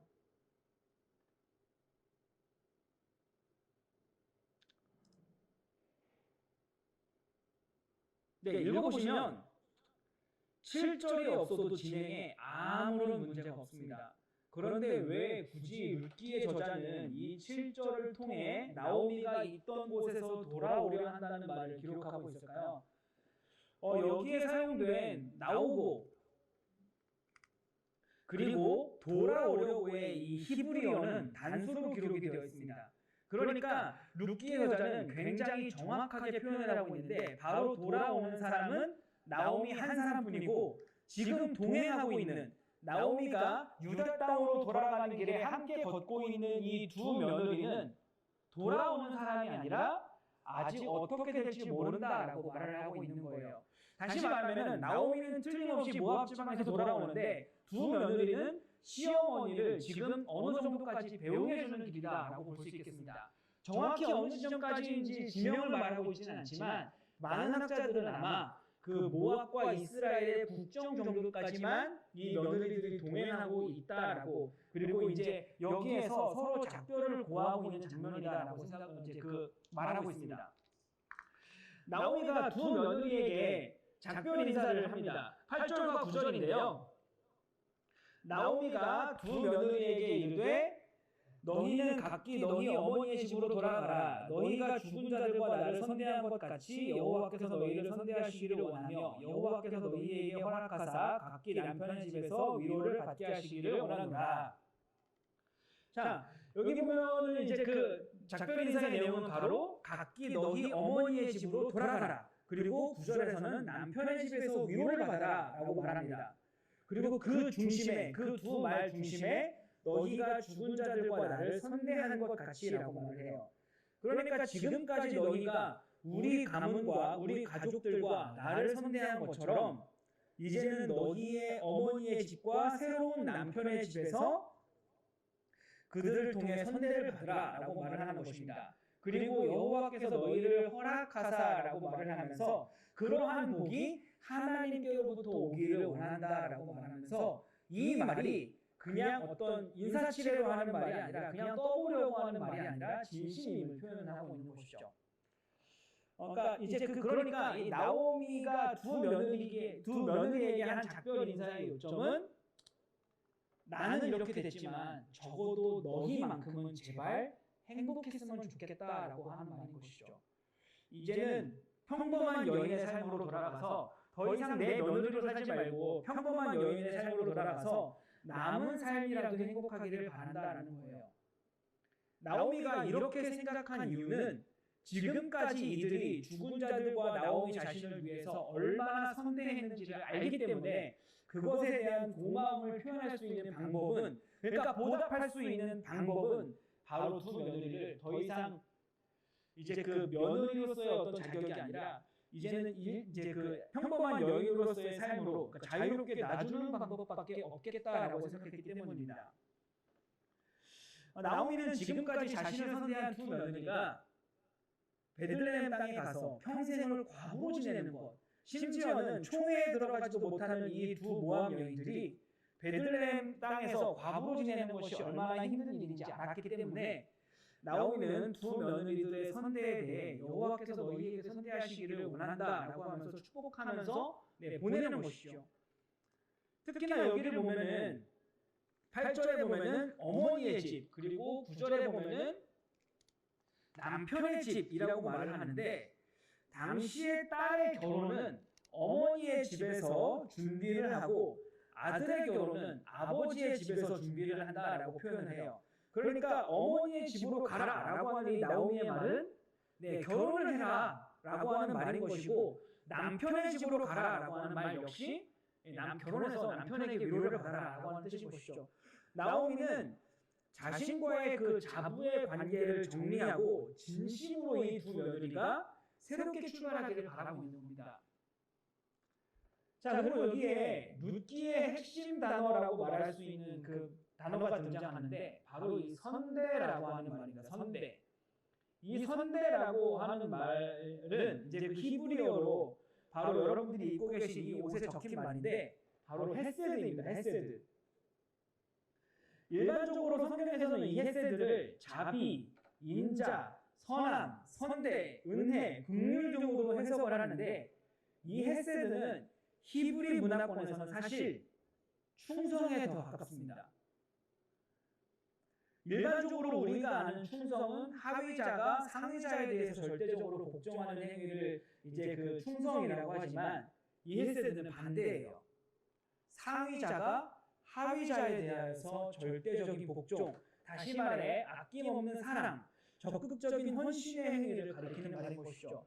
그러니까 이 두 며느리들이 엘리멜렉의 집안과 과부가 된 나오미를 향해 선대하고 또 헤세드했다고 아낌없이 사랑하고 충성한 것처럼 그 고마움을 표현하고 그 고마움에 보답하기 위해서는 하나님이 이제는 너희에게 선대하시기를 바란다. 하나님이라고 하는 상위자가 두 며느리라고 하는 하위자들에게 절대적인 복종, 아낌없는 사랑, 적극적인 헌신을 보이시기를 바란다라고 축복한 것이죠.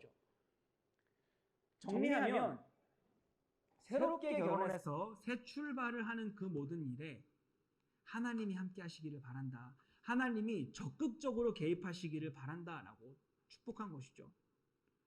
그러니까 이렇게까지 말한 나오미는 그러니까 형식상 말한 게 아닌 거예요. 인사치레로 말한 게 아닌 거죠. 가란다고 정말 가? 이게 아닌 거예요. 이 말이 그냥 빈말이 아닌 것이 나오미가 두 며느리들에게 입을 맞추는 행위에서도 우리가 알 수 있습니다. 유대 사회에서는 떠나가는 사람이 남아있는 사람들에게 입을 맞춥니다. 신약으로 와서 보면은 가룟 유다가 예수님께 입을 맞춥니까? 예수님이 가룟 유다에게 입을 맞춥니까? 가룟 유다가 예수님께 입을 맞추죠. 네, 당신을 떠나겠다라고 하는 의미가 있는 겁니다. 그러니까 이처럼 떠나가는 사람이 입을 맞추니까 지금 보면은 나오미가 두 며느리들에게 입을 맞추잖아요. 나는 너희를 떠나가겠다라고 하는 그 확실한 의사표현을 한 것이죠. 이렇게 자신의 의사표현을 마친 나오미는 10절에 다음과 같이 말합니다. 두 며느리는 나오미에게 이렇게 말을 합니다. 나오미에게 이르되 아니니이다. 우리는 어머니와 함께 어머니의 백성에게로 돌아가겠나이다 하는지라. 자, 여기에 사용된 아니니이다 라고 하는 말의 원어는 강한 부정의 의미예요. 그러니까 예의상 한번 튕겨보는 그런 말이 아니다라는 것이죠. 나오미가 진심으로 가라고 한 것에 두 며느리 역시 진심으로 싫다고 거부하는 거예요. 그러니까 체면상 아니라고 하는 것이 아니라 절대로 그런 일은 있어서는 안 된다라고 말을 하는 것이죠. 그리고 뒤에 이어서는 우리는 어머니와 함께 가겠다고 어머니의 백성에게로 가겠다라고 하면서 함께 소리 높여 울었습니다. 요즘 고부관계를 생각을 하면은 이거 말도 안 되는 일이죠. 네. 하지만 그렇기 때문에 이 장면이 더욱 아름다울 수 있는 것이죠. 자, 이렇게 어머니와 함께 하겠다라고 하는 두 며느리의 말에 나오미는 11절, 12절, 13절에 다음과 같이 대답합니다. 나오미가 이르되 내 딸들아 돌아가라. 너희가 어찌 나와 함께 가려 하느냐. 내 태중에 너희의 남편 될 아들들이 아직 있느냐. 내 딸들아 되돌아가라. 나는 늙었으니 남편을 두지 못할지라. 가령 내가 소망이 있다고 말한다든지 오늘 밤에 남편을 두어 아들들을 낳는다 하더라도 너희가 어찌 그들이 자라기를 기다리겠으며 어찌 남편 없이 지내겠다고 결심하겠느냐. 내 딸들아 그렇지 아니하니라. 여호와의 손이 나를 치셨으므로 나는 너희로 말미암아 더욱 마음이 아프도다. 자, 이 11절, 12절, 13절에서 지금 나오미가 처한 상황을 정확하게 말해주고 있어요. 그리고 두 며느리에게 고향으로 돌아가라고 말할 수밖에 없는 그 진짜 이유를 잘 말해주고 있습니다. 첫째는 재혼할 수 없다라는 거예요. 나는 재혼할 수 없다. 그리고 재혼을 한다. 두 번째는 재혼을 한다 하더라도 아들을 출산할 수 있는 가능성이 없다라는 것이죠. 네, 불임이 문제라는 것인데 이 흉년이 자연적 수준의 공허함이라고 한다면 이 남편과 아들들의 죽음에 이어서 나오미의 불임은 네, 개인적 수준의 공허함을 보여주고 있는 것입니다. 흉년, 그리고 가족들의 죽음, 그리고 마지막으로 불임.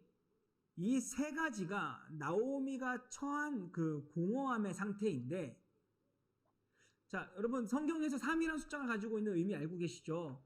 바로 완전함입니다. 완전함. 그런데 이 나오미가 지금 처한 그 세 가지 그 공허함의 상태. 그러니까 성경은 나오미가 완전히 공허해졌다. 완전히 소망이 없다라고 이렇게 말을 하고 있는 것이죠. 나오미도 자기에게는 완전히 소망이 없으니까, 자기에게는 가망이 없으니까. 하지만 며느리들은 자기만 떠날 수 있다면, 그 고향으로 돌아갈 수만 있다면 그나마 소망이 있으니까 재혼도 할 수 있고 자녀도 출산할 수 있고 자기와 같이 불임 상태도 아니니까 얼마든지 임신할 수 있으니까 돌아가라고 권면하는 것이죠. 자, 그리고 여기에 보면은 내가 오늘 밤에 남편을 두어 아들들을 낳는다 하더라도 너희가 어떻게 기다리겠느냐라고 말하고 있습니다. 이것은 이스라엘의 전통인, 오늘 앞서 그 설교 시간에도 다뤘지만 그 전통인 계대 결혼을 염두하고 있는 말이에요. 우리 신명기 25장 5절을 한번 찾아보겠습니다. 신명기 25장 5절입니다.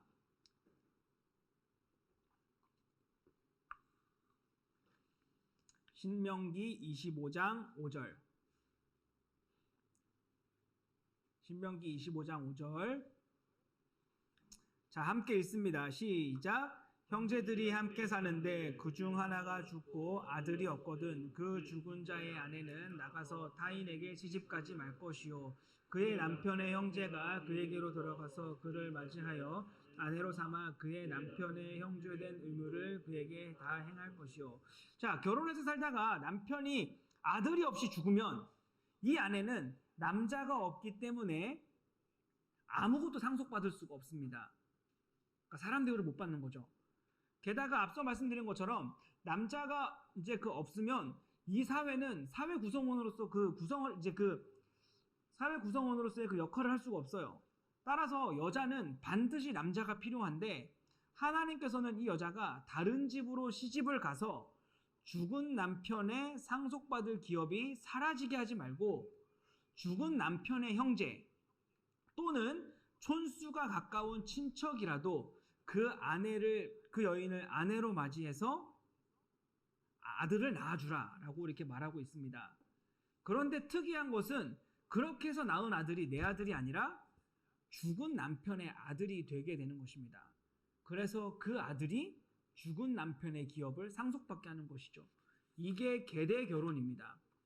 이런 계대 결혼이 중요한 이유는 이스라엘은 땅이 없다가 하나님의 은혜로 정복해서 땅을 얻은 민족인데 남편이 죽고 아들이 죽어서 그 하나님의 은혜로 얻은 땅을 잃어버릴 수가 없기 때문에 상속받지 못해서 잃어버리면 안 되기 때문에 따라서 하나님께서는 대대로 그 땅을 상속받게 하시기 위해서 그 여인이 다른 집으로 시집가지 말고 형제 중에서 아들을 낳아주라고 하신 것이죠. 다시 말해 어느 누구도 이 이스라엘 사회에서 끊어지지 않도록 하기 위해서 구원받은 백성에서 끊어지지 않게 하기 위해서 하나님께서는 이런 계대 결혼이라고 하는 복지 정책을 주셨다라는 것입니다. 지금 나오미가 며느리들에게 염두하고 있는 말은 이 계대 결혼이에요.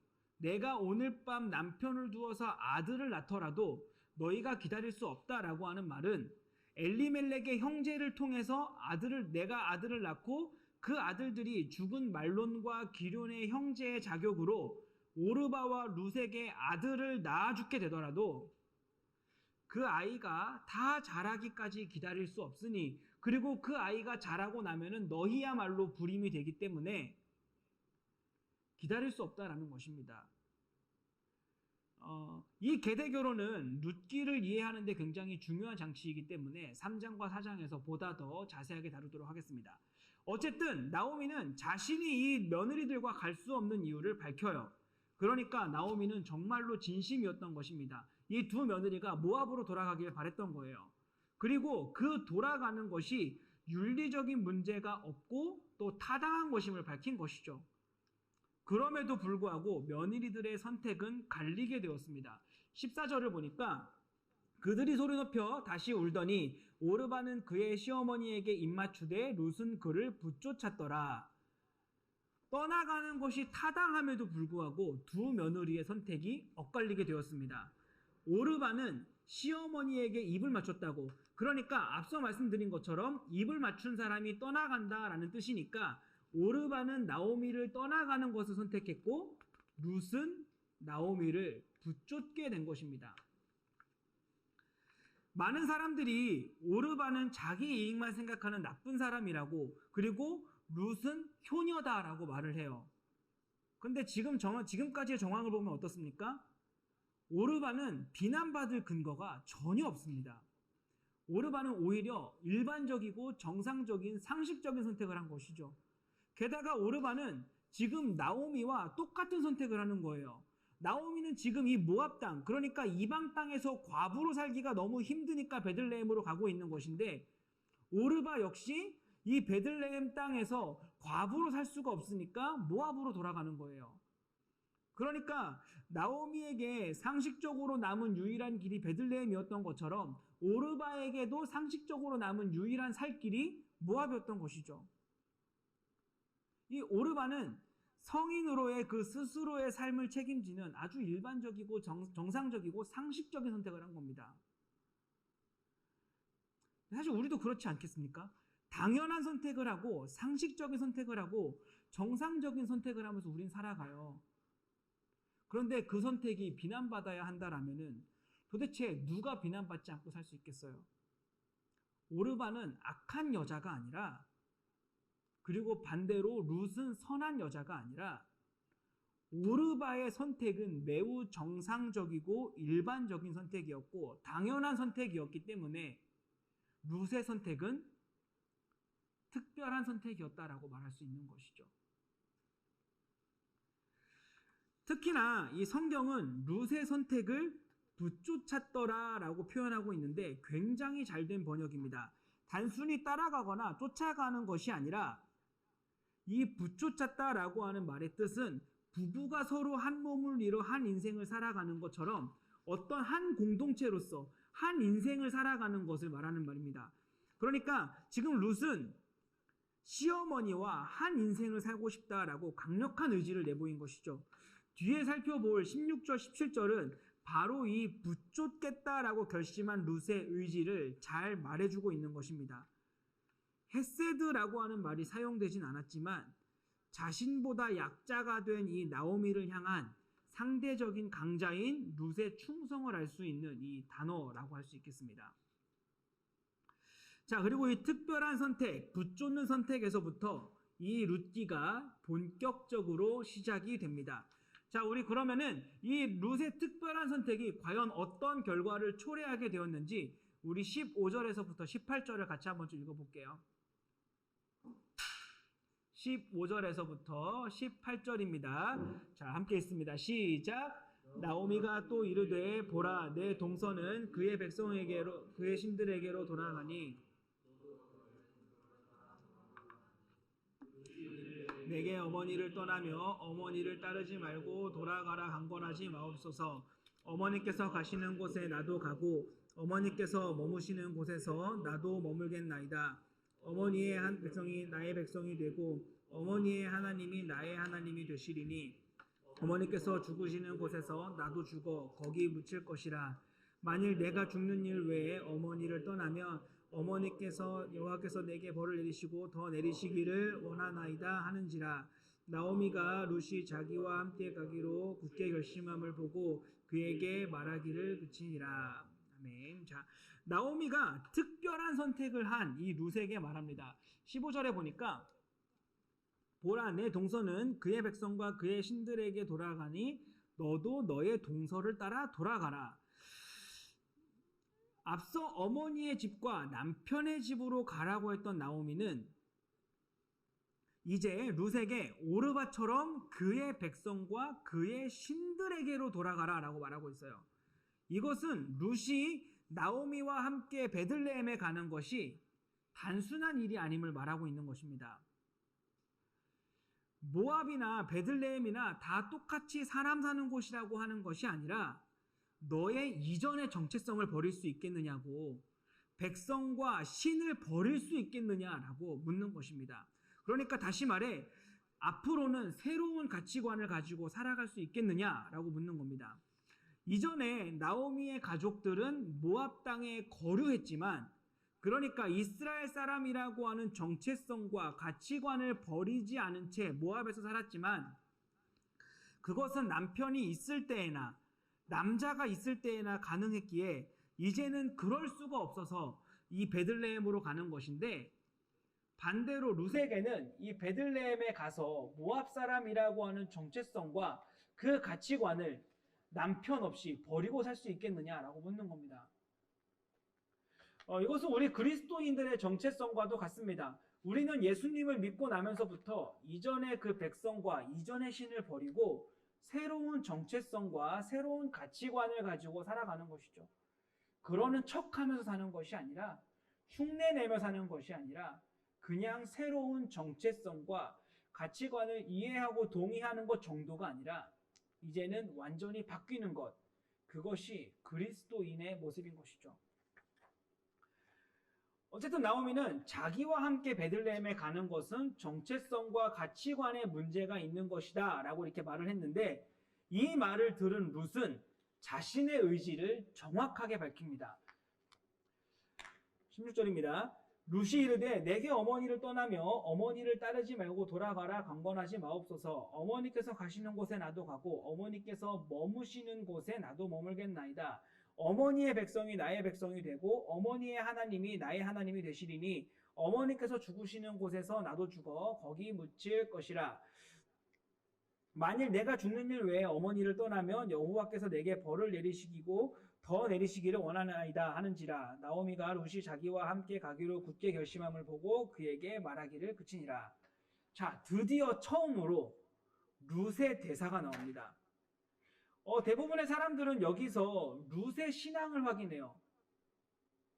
어머니의 백성이 나의 백성이 되고 어머니의 하나님이 나의 하나님이 될 것입니다 라고 하면서 이것을 어떤 신앙 고백으로 이해를 하는데 너무 많이 건너뛴 겁니다. 왜냐하면은 룻은 이전까지 모압에서 살았으며 나오미가 너의 백성과 너의 신을 떠날 수 있느냐라고 물었던 것에서 우리가 무엇을 알 수 있느냐? 룻이 이전까지는 모압의 신인 그모스를 섬기던 습관을 지금까지 버리지 않았다라는 것을 우리는 알 수 있어요. 그러니까 룻이 굉장한 신앙을 가지고 여기서 신앙 고백을 했다라고 하는 것은 너무 성급한 결론이다라는 것이죠. 자, 그렇다면 이 16절에 어머니의 백성이 나의 백성이 되고 어머니의 하나님이 나의 하나님이 되시리니 라고 하는 말을 중심으로 하고 있는 이 룻의 말을 우리가 어떻게 이해할까요? 앞서 나오미는 너의 백성과 너의 신을 버릴 수 있겠느냐 라고 질문했는데 이 질문은 반대로 이스라엘 백성과 하나님을 섬기겠느냐 라고 하는 의도가 담겨져 있는 것이라고 할 수 있겠습니다. 그러니까 지금 룻은 신앙 고백을 하는 것이 아니라 인격을 걸고 나오미에게 맹세를 하는 것이다 라고 볼 수 있습니다. 17절에 죽는 일 외에 어머니를 떠나면 여호와께서 내게 벌을 내리시고 더 내리시기를 원한다 라고 하는데 우리가 흔히 맹세할 때 어떻게 맹세하나요?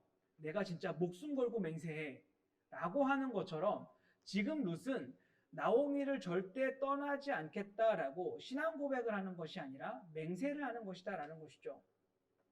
또한 이게 신앙 고백이 아니라 맹세라고 말할 수 있는 것은 당시 사회에는 서로 맹세를 하고 언약을 맺을 때, 계약을 맺을 때 어떻게 했느냐? 짐승을 잡아서 그 짐승을 반으로 쪼개서 그 쪼갠 짐승들 사이를 당사자들이 지나가는 것으로 맹세를 하고 계약을 했어요. 그러니까 이제 그 위반 시에는 이 짐승들처럼 죽겠다라고 하는 뜻인 것이죠. 우리는 성경을 읽으면서 이런 표현을 자주 보게 됩니다. 그렇지 않으면 하나님이 너에게 벌을 내리시고 또 내리시기를 원하노라. 이 말은 지금 당장 우리가 짐승을 잡아서 쪼갤 수는 없지만 계약을 하자. 이거 어기면 죽겠다라고 목숨 걸고 하나님 앞에서 맹세하고 계약을 맺자라고 하는 뜻인 것입니다. 그러니까 지금 이 룻은 나오미에게 지금 엄마와 나 사이에는 어머니와 나 사이에는 쪼개놓은 짐승은 없지만 어머니 저와 계약을 하시죠. 약속하시죠. 이 약속을 어기면 하나님이 우리에게 벌을 내리고 또 더 내리시기를 원합니다. 라고 하면서 같이 계약을 맺자라고 하는 것입니다. 또한 우리가 눈여겨봐야 되는 게 16절에 내게 어머니를 떠나며 어머니를 따르지 말고 돌아가라 강권하지 마옵소서입니다. 여기 보면은 떠나며 라고 하는 말에 쓰인 원어의 의미는 버리다입니다. 쓸모가 없어져서 버리는 행위를 가리키는 말입니다. 지금 룻은 모압으로 돌아가는 일, 그러니까 나오미를 놔두고 모압으로 돌아가는 행위를 어떻게 이해하고 있느냐? 바로 나오미를 버리는 것이라고 이해하고 있는 거예요. 앞서 어머니가 남편도 잃고 자식도 잃고 불임 상태가 되었는데 그런 여인을 홀로 고향으로 돌려보내는 것은 이 룻은 버리는 행위다라고 이해하고 있는 거예요. 그러니까 우리는 여기서 룻의 성품을 확인할 수 있는 것입니다. 이 떠나다라고 번역된 버리다라고 하는 말이 중요한 이유는 바로 2장 11절 때문에 그래요. 우리 2장 11절을 좀 같이 한번 읽어볼게요. 룻기 2장 11절입니다.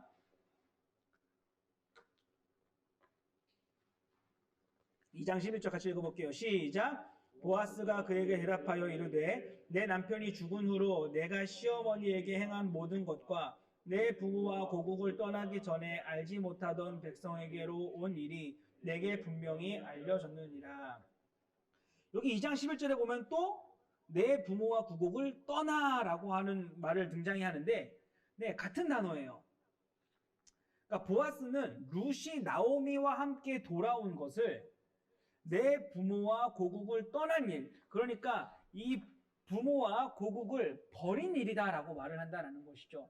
다시 말해 지금 룻기의 저자는 이 버리다라고 하는 말을 2번 반복해 사용하는 것으로 룻이 시어머니를 버리지 않기 위해서 반대로 뭘 버렸다라고 말하는 겁니까? 바로 부모와 고국을 버린 여인이라고 묘사를 하고 있는 거예요.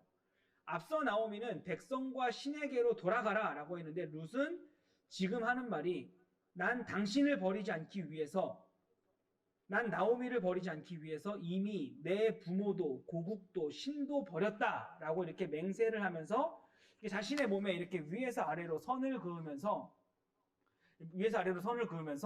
목숨을 걸고 당신에게 나는 충성을 맹세합니다 라고 하는 장면인 것이죠. 이 맹세를 들었기 때문에 나오미는 더 이상 말하기를 그치고 베들레헴으로 룻과 함께 돌아오게 되는 것입니다. 자, 그러면 우리 1장의 마지막 단락이라고 할 수 있는 룻기 1장 19절에서 22절까지를 함께 읽어볼게요.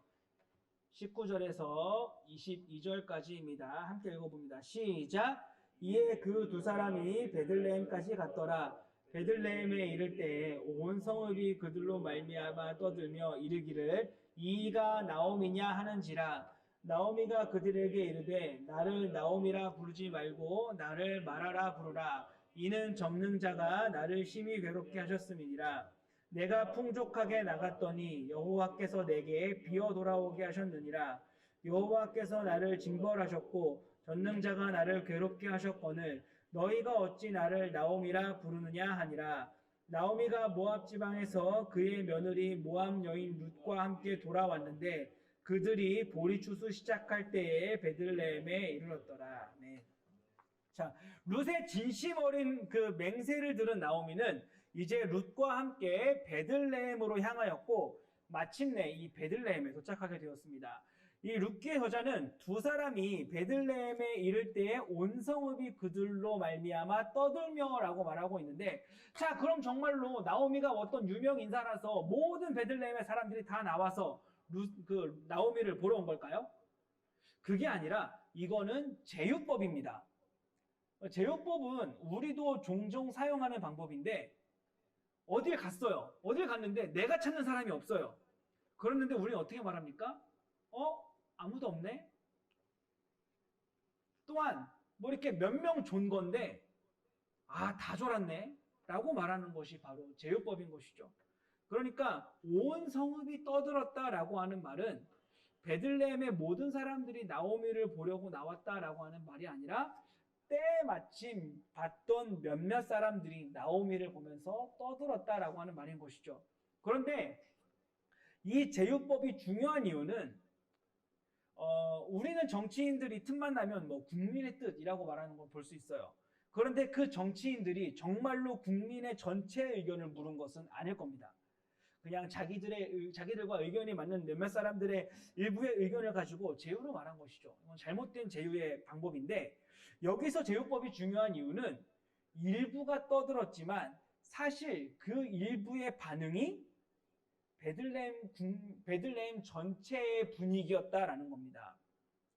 여기서 사용된 떠들다라고 하는 말의 원어는 환호성이라고 하는 뜻을 가지고 있습니다. 그러니까 기쁨의 외침의 뜻을 가지고 있는데 일부 사람들의 환호성을 제휴법으로 기록해서 베들레헴 전체가 나오미를 환영하는 분위기였다고, 나오미가 이 돌아온 것을 베들레헴 사람들이 전부 다 기뻐하고 있는 분위기였다라고 말하고 있는 거예요.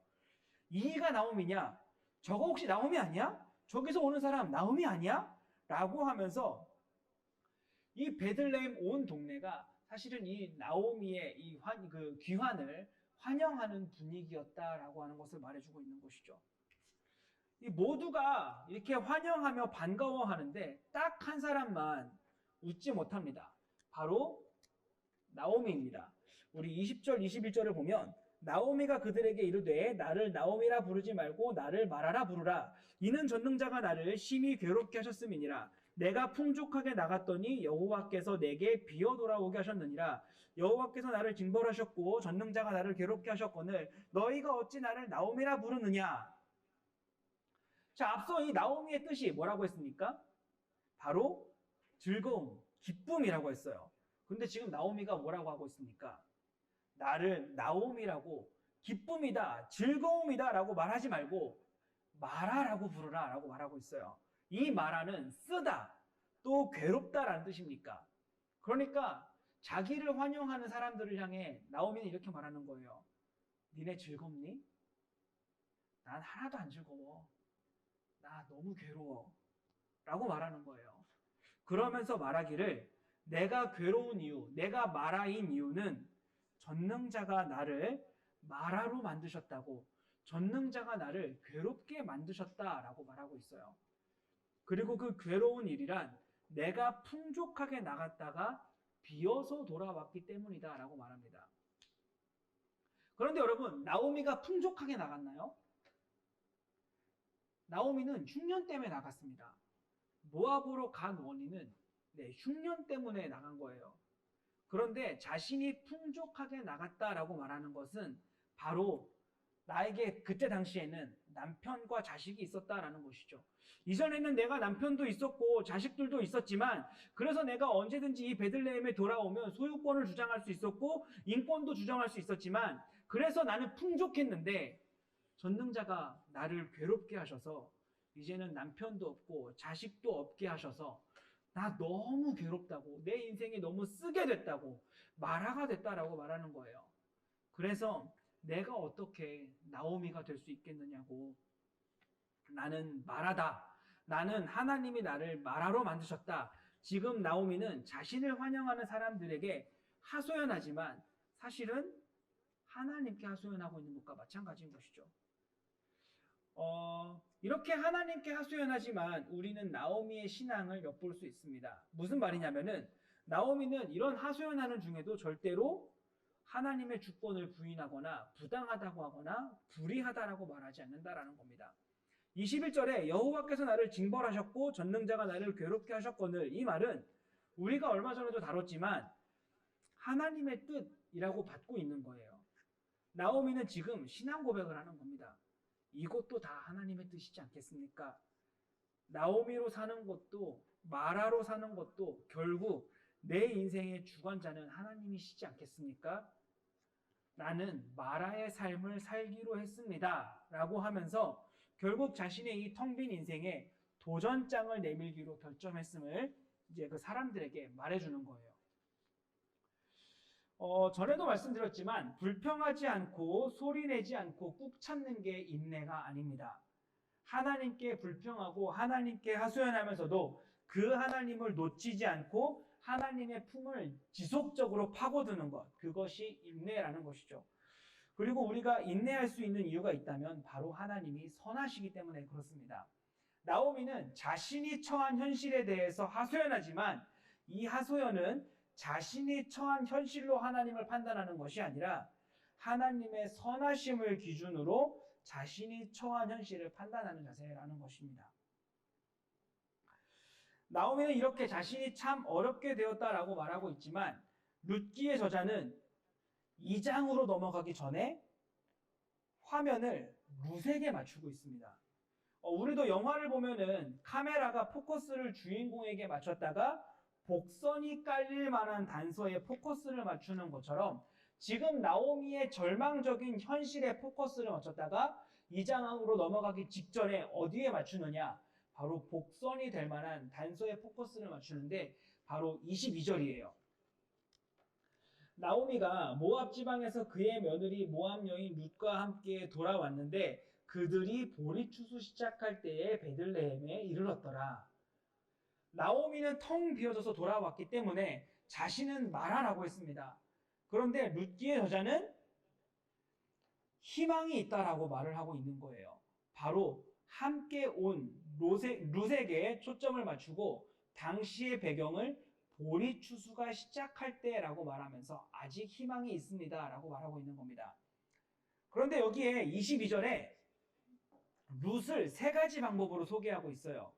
첫째는 모압 지방, 둘째는 그의 며느리, 셋째는 모압 여인입니다.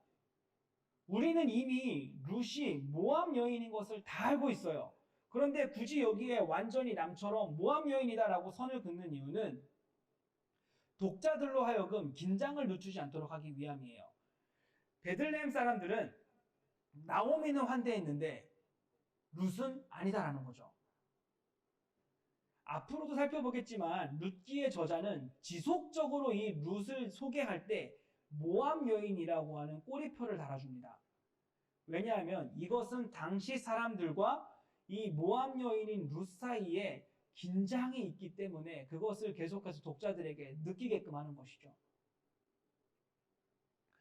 이 사실을 나오미도 알았기 때문에 사람들에게 이 룻을 소개하지 않아요. 나 있고 내 옆에 있는 이 여인은 모압에서 온 룻이다라고 말하지 않아요. 내 며느리인 룻이다라고 말하지 않아요. 이 룻을 소개하는 것은 룻기의 저자가 소개하고 있는 것이죠. 나오미는 이 사실을 알기 때문에 사람들에게 룻을 소개하지 않았는데 룻기의 저자는 이 긴장 유발자인 모압 여인인 룻이 이 룻에게서부터 희망이 시작될 것입니다 라고 하는 의미로 이 2장으로 넘어가기 직전인 22절에 룻을 일부러 소개하고 있는 것이죠. 게다가 이렇게 텅 비어진 나오미에게 새로운 희망이 시작될 것을 알게 해주는 것이 바로 시간적 배경입니다. 룻기의 저자는 굳이 2장으로 넘어가기 전에 보리 추수가 시작되었다라고 말하고 있어요. 앞서 베들레헴이 떡집이라고 하는 뜻이라 했었는데 이전에는 먹을 것이 없어서 떡집으로의 구실을 할 수가 없어서 이 사람들이 모압으로 간 것이었는데 다시 돌아온 베들레헴은 추수가 시작되었기 때문에 다시 떡집으로의 구실을 할 수 있게 되었음을 말해주면서 이제 희망이 시작될 것을 내비치고 있는 것입니다. 자, 여기까지가 1장의 내용이에요. 우린 1장에서 세 가지 정도를 생각해 볼 수 있습니다. 첫째, 성경이 말하지 않는다면 우리도 말하지 않는 겁니다. 성경에서 근거를 찾을 수 없는 것을 우리가 아마 그럴 것 같다라고 하면서 단정 짓는 것은 위험하다라는 것입니다. 그게 정답일 수 있어요. 하지만 보다 명확한 답을 기다려도 늦지 않다라는 것입니다. 우리는 성경을 앞서 나아가서는 안 된다라는 것입니다. 특히나 그것이 죄라고 정죄하는 일은 더욱 주의해야 한다라는 것입니다. 자, 둘째, 모든 고난과 어려움의 원인을 죄에서 찾을 수는 없다라는 것입니다. 고난이나 어려움이 반드시 죄의 결과는 아니다라는 거예요.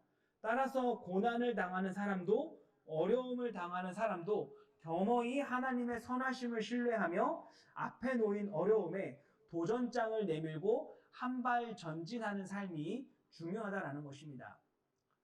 나에게 주어진 결과를 가지고 하나님이 선하네 악하네 하나님이 있네 없네 말할 것이 아니라 하나님은 선하시기 때문에 결과를 그 선하심에 맞춰 판단하는 것이 중요하다라는 것입니다.